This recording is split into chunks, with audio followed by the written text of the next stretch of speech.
Have you ever think how your identity is shown through fashion? And have you ever think how this has happened in the past with our own ancestors? Before fabrics became numbers, before clothes were mass produced to clothe trend following consumers, fashion was an extension of culture.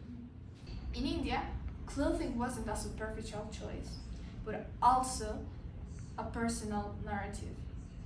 Colors weren't used randomly. Red wasn't just bright, it was a symbol of fertility and celebration. White could mean mourning or purity. Silk wasn't a luxury, it was a connection to nature, balance, and tradition. Clothes didn't just cover the body, they revealed belonging, who you are. You could tell what part of the country someone came from just by the way they tied their turban or the design of their robe. Each piece was handmade, with time, with intention, and most importantly, with freedom. Traditional fashion was identity, but it was also collective memory, a memory that could begin to fade slowly. In 1600, the British East India Company was founded in London.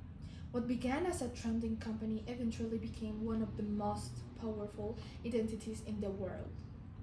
Its objective was clear: to conquer markets, resources, and mines. With the support of the British Army and royal permissions, the company entered in India. Soon, it not only managed trade routes, but also governed it. It controlled cities, imposed laws, and, most importantly, directed the flow of what was produced, consumed, and worn. One of the most affected industries was textiles. In India, villages produced hand-spun cotton using ancient techniques. Fabrics such as dhaka muslin, so fine they were called wind wave, were famous the world over. But the company saw something else as an opportunity for exploitation. It imposed disproportionate taxes. It forced artisans to work under colonial conditions, and it exposed no, and it exported large quantities of raw materials to British factories, displacing local labor. The result went beyond economic. Soon, what people wore began to change. Cheap cotton produced in England replaced local fabrics. Clothing lost its meaning as it adapted to colonial standards. Traditional fashion, once proud and colorful, was dismissed as uncivilized or backward. And also, slowly, clothing began to lose its voice. But not all was lost. Despite colonial efforts, India continued to embroider its memories and dyed fabrics with history. In this video, we'll explore how the East India Company altered fashion as a cultural identity, how customs were forced to change, and how, even today, we find ways to reconnect with our sense through what we wear. Bernard S. Cohn, the author of Clothes and Human Spirit, says, clothing was not simply about covering the body, but about constituting a social scheme. This wanting to say that the clothes that were dressed in colonial India was not just a fashion trend, was a way of impose authority, gender dynamics, resistance, and identity. Fashion during the British conquest of India reflects complex interaction of power, identity, and resistance. While colonial attitudes sought to impose Western superiority, the response from Indian society involved a reclamation of cultural identity and a redefinition of gender roles, ultimately contributing to the broader struggle for independence. Fashion became a means of expressing a national pride and identity. The rejection of British styles in favor of traditional attire symbolized a collective assertion of liberty and cultural heritage. Clothing served as a powerful symbol of identity, reflecting not only personal status but also cultural heritage. Traditional Indian garments, such as the sari and dhoti, were deeply intertwined in, with social customs and identity. The use of specific fabrics and styles indicates social status, regional identity, and cultural affiliation, illustrating how clothing serves as a marker of identity. Fashion as an identity talks about the meaning and symbolism of it to both British and Indians, and the impacts towards both societies. The turban is an important headwear in India. It's given as an example of symbolic displayments of economic, political, and social issues during the time of British conquest. The British realized that if they wanted to assert political domination, they needed to change the way and get into the clothes. So they realized this importance of the turbans, thus they were trying to implement their sartorial policies to people in India from the 17th to the 19th century. But for Indians, dress was a statement of local identity. From the Mughals of Bengal, so when it was called governor, the colorful turbans of Rajasthan. Clothing signified taste, community, class. In early encounters, the British often dressed like the Mughals, but until the 19th century, fashion hardened into a divided line. The British followed their own fashion or dress code, so that they were able to symbolize their separateness from the clothing styles of their Indian subjects. It is shocking how dominant country will be able to break from the modern country will without violent conflicts or war. In this case of the Sikhs in India. To the Sikhs, their turbans had already been a symbol to represent their strong identity. There before, where the British tried to break the turban from the Sikh identity by trying to incorporate a steel helmet in all of their army troops. They were not able to change the Sikh turban since the simple piece of cloth had embedded in their minds a representation of their identity, even when it was not prescribed by Sikh religious code. Another example of clothes and clothing big role in colonialism was the Sikh turban. The Sikhs were located in the Punjab, which was across the traditional invasion route of India. They were also growing more militant. These factors meant that they faced persecution by the Mughals in the 16th century and 17th century. Some key elements that distinguished the Sikhs from the Hindus and Muslims were that men would not cut their hair or a comb in the hair. They would wear knee-length branches. They would wear a steel bracelet on their right wrist and carry a sword.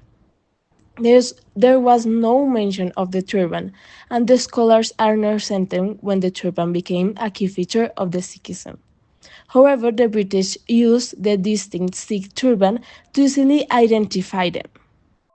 But the turban has already been a symbol of the keys to represent their strong identity.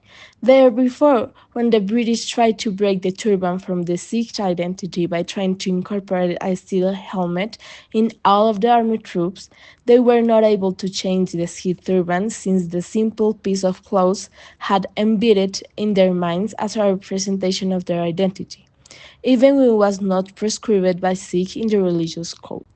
They saw us manly and brave and wanted to recruit Sikhs who looked like Sikhs, wearing those badges of wilderness and bared and unshorn hair into the East India Company's armies. Although the turban was not an original staple of Sikhism, the British used it as the main identifier when distinguishing Sikhs from other groups. Its association may have led to the turban becoming a crucial part of the religion from Sikhs themselves. This one is an example of on how the British were able to influence and inform what became important in India's tradition. Although turbans and Indian clothing had already existed in Indian society, it was the British who deemed some of these articles to be traditional, and the Indians had to adapt to their own changing costumes. This illustration members of Indian upper class and princely states who were educated in England or aligned with the British often adopted European clothing styles to signal sophistication, loyalty, and modernity. This sartorial choice was a way of gaining recognition and favor from colonial authorities. Wearing British military or administrative uniforms became a form of recognition and participation in colonial governments, even as it symbolized complicity with the empire. Even Indian clerks and servants in colonial office were encouraged, sometimes required, to adopt European dress. A collar and a tie became the uniform of companies. A sari with an abuse, certainly inappropriate. Moreover, the British also knew it eventually linked to a trade treaty with the textile industry, which would provide profits for England. The British exported a wool and industrial cotton back to India, flooding the markets and collapsing local weaving industries. And with their goods came their standards, starched streets, pitch helmets, boots, clothing that assert control not just over Indians' body but Indians' economy. But the exchange wasn't one way. Indian fabrics like chintz and cashmere became widely fashionable in Europe, even as they were devalued at home. The empire stole not only land and labor, but style too. This is seen how after torturing the Indians and degrading the indigenous clothing, Manchester started to produce their own form of cotton and started to import them in India, in which the Indian people adapted to that style of clothing because of its cheap rate comparing to indigenous and artisanal clothing, due to excessive taxation over them by the British, and thus this became the normal and modern clothing, with the indigenous ones only being used for festivals and weddings. This duality of admiration and appropriation reflected a deeper connection and contradiction. The colonizer needed to appear superior, but they were constantly borrowing from their very culture. These illustrations showed the exotic nature of the Indians, with their dances and dress. It is clear that the certain features of Indian clothing were highlighted, such as the use of vibrant colors and turbans, because it was very different than costume Indian dress. Traditional Indian clothing expressed caste, religion, region, and social standing. By trying to suppress these forms, the British were literally trying to reshape Indian identity. In fact, the words pericoat and blues, which were used so often to describe a traditional Indian ensemble, are ideas which are foreign, specifically British. Kahn emphasizes that the clothing operates like a language, communicating power, submission, rebellion, or pride. In colonial India, what you were literally signaled who you were and where your loyalties lay. In the 19th century, India fashion became a silent yet powerful instrument of colonial supremacy. The British did not only conquer land, they sought to reshape appearances, behaviors, and the very language of the body. Dressing it in the European style was not a matter of personal taste, it was a declaration of power. The tailored suit that started color the colonial uniform. These garments were not neutral. They spoke of authority, of power, of order, of civilization. To dress like a Briton was to be elevated. To remain in traditional Indian attire was to be marked as backward, irrational, or uncivilized. As Khan explains, clothing in colonial India was part of what he calls civilizing mission. The British did not only impose laws, they imposed codes of decorum of what it means to appear respectable. Fashion became a visual boundary between ruler and ruled, between modernity and tradition, between the dominant and the dominated. Through dress, the British extend their control beyond politics and into the realm of culture and perception. India elites were subtly coerced into adopting European dress, not out of admiration, but out of symbolic necessity. To be taken seriously, to gain access to influence, to survive within the new colonial structure, one had to look the part. Clothing became a costume of compliance, a mask to that reveal more that it concealed. Supremacy was not only enforced through force, but stitched into every imported fabric, every polished boat, every silk tie worn to erase what had once been worn with pride. From common woman to the woman of royalty, covering breasts or wearing fitted garments was not a uniform standard practice. We find ample examples of women in paintings, photographs, etc. to suggest that wearing long dress to cover bare minimum was encouraged in the Indian society. Also, fitted tight clothes was not conducive to wearing hot tropical climate of the country. But with the arrival of the British, there were colonial critics of Indian women doing clothing. But with the arrival of the British, there were colonial critics of Indian women's clothing, was framed as moral failing and used to justify the civilization mission. At the same time, background between modernization and nationalization identity, between the reformers and the nationalists, about shaping ideal femininity. Women's clothing. At the same time, Indian reformers and nationalism also used women's clothing as a battleground of shaping ideal femininity. It became battleground between modernization and national identity. Women's clothing became a way to shape and navigate and negotiate colonial of morality, femininity, and nationalism. Clothing was a stage of which colonial gender roles were rigidly performed. British women in India maintained strict Victorian dress codes as a sign of racial purity and moral discipline. Pericoats, long sleeves, lace gloves. These weren't just garments, they were armor against the decadence they imagined around them. Meanwhile, Indian women's dress was both exoticized and problematized. The exposed midriffs in saris, the breast clothes controversy in South India, or the veiled Muslim and Hindu communities all became subjects of colonial scrutiny and reformist intervention.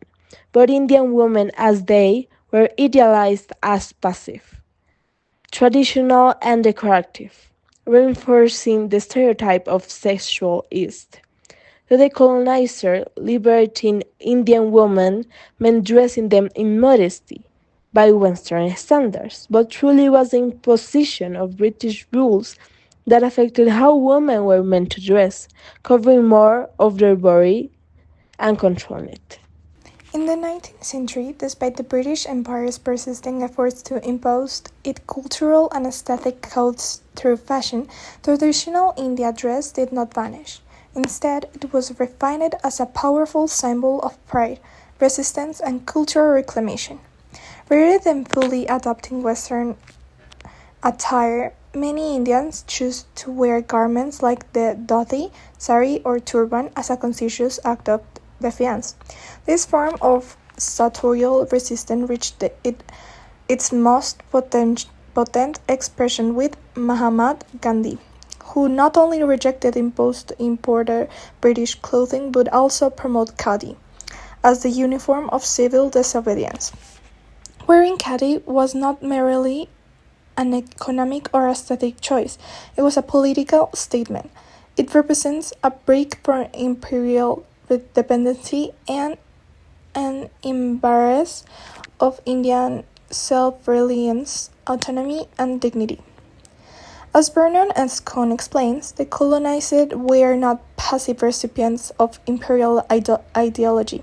Instead, they actively responded, reinterpreting and transforming the imposed codes of dress. Each, cloth, each clothing choice carried an intention, rejecting a Western suit could signal a rejection of colonial values, while wearing indigenous styles became a way to assert identity and cultural integrity. Fashion, far from being superficial, became a quite battered group. Through fabric, code, and gesture, Indians craft a resistance wrought in every life, from the threads of khadi to the forts of Assai. Each garment carried an unspoken declaration: we will not be defined by our oppressors, will we define ourselves. Fashion under British colonial rule, it wasn't about following trends, it was about power. Clothing became a tool of control, a marker of pride, and a way to define who was considered dignified and who wasn't. The question then, and still now, is who are you dressing for?